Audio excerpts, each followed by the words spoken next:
Good evening students, this is Santosh Kumar Sinha and all of you are welcome to my channel that is called ज्ञान गुरु English.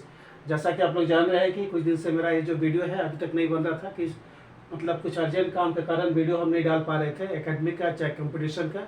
तो काम तो सब हो गया है, लेकिन अब हम सोचते हैं कि आपका एकेडमिक प्लस कंपटीशन का दोनों का वीडियो एकदम रेगुलरली हो।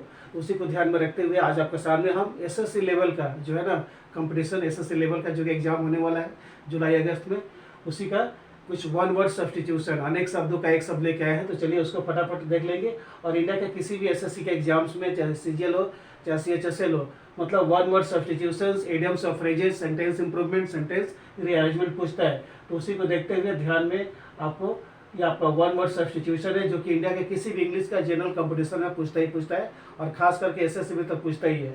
तो चलिए उसी को ध्यान में रखें, हम कुछ क्वेश्चंस लेके आप लोग के लिए, उसको आप फटाफट देख लीजिए उसका सोल्यूशन क्या है। So let's see question number 1, list of people died in the earthquake, यानी कि एक ऐसा लिस्ट जिसमें लोगों को मौत हो गया था अर्थक्वेक में, यानी कि अर्थक्वेक में मरने वाले लोगों का जो लिस्ट होता है उसको क्या बोलते हैं, डेथ टोल। ये क्वेश्चन अक्सर आता है एसएससी के एग्जाम में। एक बार और देखते हैं, list of people died in the earthquake, एक ऐसा लिस्ट जिसमें लोग बहुत सारे लोग मारे गए थे, अर्थक्वेक का मतलब इंसिडेंट हुआ था, उसको बोलते हैं हम लोग डेथ टोल। ये क्वेश्चन एकदम अक्सर आता है ना। Question number 2, group of buildings, यहाँ पर बिल्डिंगों का ग्रुप के बारे में बात किया है। Group of buildings for soldiers to live in is called, एक ऐसा बिल्डिंग का ग्रुप जहाँ पर सैनिक लोग रहते हैं उसको बोलते हैं हम लोग बैरक, बोलते हैं ना। यहाँ पर बैरक है, यहाँ पर सैनिक लोग यानी कि सोल्जर्स लोग रहते हैं।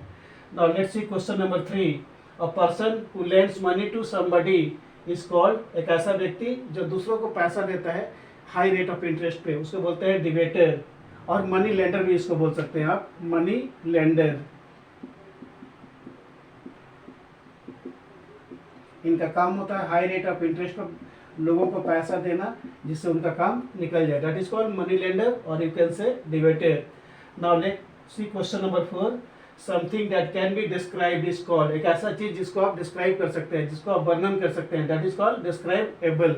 और जिसको आप वर्णन नहीं कर सकते उसको क्या बोलेंगे, इनडिस्क्राइबेबल। दोनों का एंटोनिम्स आता है। Describable means something that can be described और indescribable means something that can not be described. तो आपको दोनों चीज को ध्यान में रखना है। एक ऐसा चीज जिसको आप वर्णन कर सकते हैं, in English we can say describable, and something that can not be described is called indescribable. तो यहाँ पर मैं सिर्फ डिस्क्राइबेबल लिखा हूँ। क्वेश्चन नंबर 5 में देखते हैं हम लोग, certificate given by a business corporation और ऑर्गेनाइजेशन भी आप बोल सकते हैं। एक ऐसा सर्टिफिकेट जो किसी भी बिजनेस कॉर्पोरेशन या ऑर्गेनाइजेशन के द्वारा किसी को दिया जाता है उसको क्या बोलते हैं इंग्लिश में, डिवेंचर, और हिंदी में बोलते हैं प्रतिज्ञा पत्र। एक बार और देखते हैं क्या बोलता है, certificate given by a business corporation is called debenture, और हिंदी में आप बोल सकते हैं प्रतिज्ञा पत्र।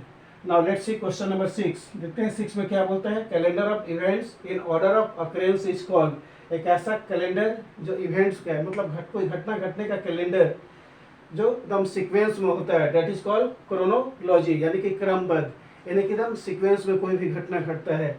ये हम आज एकदम स्टार्ट किए आप लोग को एसएससी का एग्जाम्स को ध्यान में रखते हुए जो जुलाई और अगस्त में होने वाला है। तो आज एकदम स्टार्टिंग पॉइंट है, इसको अच्छा से आप लोग फोकस कीजिए और एक नियम बना लीजिए कि पर डे 10 क्वेश्चंस एसएससी का, मतलब वन वर्ड सब्स्टिट्यूशन या 20 क्वेश्चंस आपको पर डे याद कर लेना है। तो इस तरह से करेंगे तो आप एसएससी का कोई भी एग्जाम इंडिया का जो भी होगा उसमें अच्छा से आप क्वालिफाई कर लेंगे।